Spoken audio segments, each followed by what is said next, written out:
Halo teman-teman, balik lagi bareng aku di Dapur Maenan. Di video kali ini aku akan membagikan resep coto Makassar yang rasanya otentik, enak, gurih, dan juga kental. Sebelumnya yang baru gabung jangan lupa like, comment, share, dan subscribe. Untuk bahan-bahan dan juga cara pembuatannya, langsung simak videonya sampai habis. Hai guys, welcome back to my channel. Jangan lupa subscribe dan nyalakan loncengnya ya. Langkah yang pertama, siapkan 3 liter air cucian beras. Ambil air cucian beras yang kedua kalinya. Jadi saat mencuci beras, buang dulu air cucian yang pertama untuk membuang kotoran yang terdapat di dalam beras. Selanjutnya ada 1 kg daging sapi. Aku menggunakan daging bagian paha yang dicampur dengan sedikit lemak.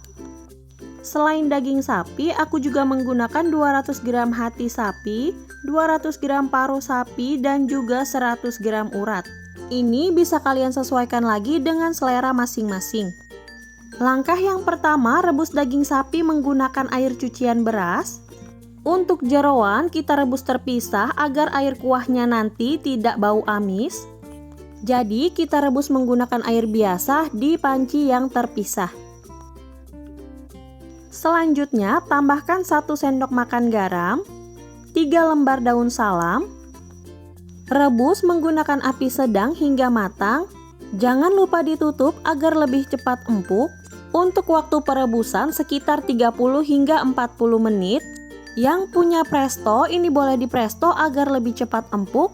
Setelah matang, pisahkan air rebusan dan juga daging. Setelah dipisahkan dari air kuah, potong-potong semua daging dan juga jeroan. Untuk ukuran potongan daging dan juga jeroan bisa disesuaikan dengan selera masing-masing. Ini aku potong dadu berukuran sedang. Selanjutnya untuk bumbu halus ada 150 gram bawang merah. Yang nggak punya timbangan bisa dikira-kira sekitar 2 genggam seperti ini. Kemudian ada 80 gram bawang putih atau sekitar 1 genggam seperti ini. 1 ruas lengkuas. 3 batang serai, ambil bagian putihnya. Kemudian 3 cm jahe. Potong-potong dan iris semua bumbu. Untuk bumbu halus selanjutnya ada 9 butir kemiri, 1 sendok makan merica butiran, 1 sendok makan jinten utuh, 3 sendok makan ketumbar bijian, kemudian 3/4 butir pala bijian ukuran besar. Selanjutnya untuk bahan cemplung ada 7 lembar daun jeruk, 4 lembar daun salam, 6 cm kayu manis. Untuk mendapatkan rasa coto yang otentik, ini semua bumbunya akan kita sangrai dan juga kita goreng agar semua aroma bumbunya lebih keluar dan juga lebih wangi. Saat menyangrai, kita urutkan berdasarkan ukuran yang terbesar dahulu. Tadi aku masukkan kemiri terlebih dahulu. Setelah mulai berwarna kecoklatan, aku masukkan pala dan juga merica. Dilanjutkan dengan ketumbar dan juga jinten. Untuk ketumbar, merica, jinten, dan juga pala, aku saranin gunakan yang masih bijian utuh seperti ini agar lebih enak dan wangi, ketimbang menggunakan yang sudah jadi bubuk di dalam kemasan. Ini kita sangrai menggunakan api sedang hingga wangi dan juga terasa ringan saat diaduk. Setelah bumbu wangi, matikan api kompor dan sisihkan. Selanjutnya, goreng kacang tanah hingga berwarna kuning keemasan. Gunakan api sedang sambil terus diaduk agar matang merata. Setelah matang, angkat kemudian tiriskan. Tunggu hingga kacang dingin kemudian blender atau haluskan. Di sini aku menggunakan chopper atau blender agar lebih menghemat waktu. Setelah dihaluskan, tambahkan sedikit air. Ini opsional aja, tujuannya agar lebih mudah larut saat dicampurkan ke dalam kuahnya nanti. Langkah berikutnya, goreng semua bumbu halus yang sudah dipotong-potong tadi menggunakan sisa minyak menggoreng kacang. Saat menggoreng, masukkan bawang merah terlebih dahulu. Setelah wangi, kemudian masukkan bawang putih dan juga bumbu yang lainnya. Goreng menggunakan api sedang sambil sedikit diaduk agar matang merata. Setelah mulai layu dan mengeluarkan aroma wangi, angkat kemudian tiriskan. Langkah berikutnya, haluskan semua bumbu yang sudah disangrai tadi. Ini boleh kalian haluskan menggunakan blender ataupun chopper. Di sini aku menggunakan cobek.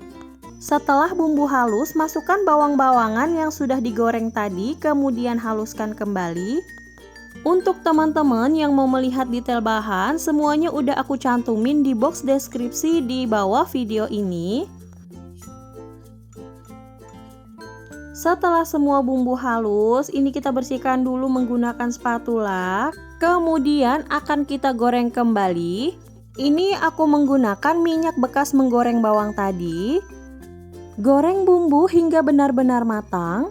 Setelah bumbu matang, sisihkan.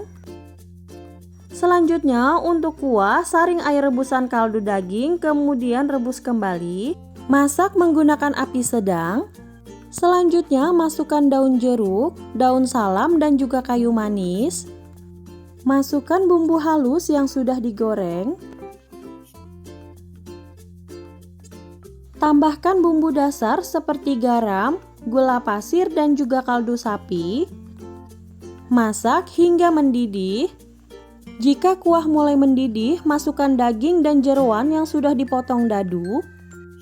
Masukkan kacang tanah yang sudah dihaluskan.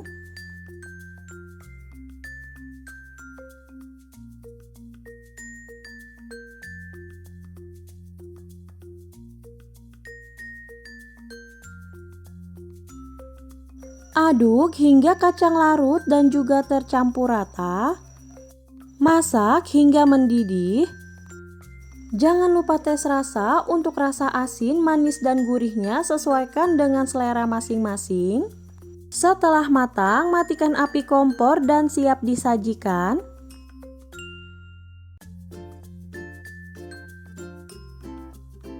Coto Makassar siap dinikmati. Untuk pelengkap, tambahkan potongan daun bawang, daun sop dan juga bawang goreng. Ini bisa kalian sajikan menggunakan buras, ketupat maupun nasi sesuai selera. Untuk mendapatkan rasa coto Makassar yang otentik, emang buatnya agak sedikit ribet seperti ini ya teman-teman. Tapi untuk rasanya dijamin bikin ketagihan. Kita coba cicipin dulu ya teman-teman. Bismillahirrohmanirrohim. Masya Allah, rasanya enak banget. Kuahnya gurih dan juga kental. Dipadukan dengan rasa jeroan yang khas dan juga daging yang empuk, nikmat sekali. Recommended, wajib banget teman-teman cobain. Oke teman-teman, sekian dulu video dari aku. Semoga bermanfaat. Yang baru gabung jangan lupa like, comment, share, dan subscribe agar channel ini semakin berkembang. Nyalakan juga lonceng notifikasinya agar kalian tidak ketinggalan video-video terbaru dari aku. Terima kasih sudah menonton, happy cooking!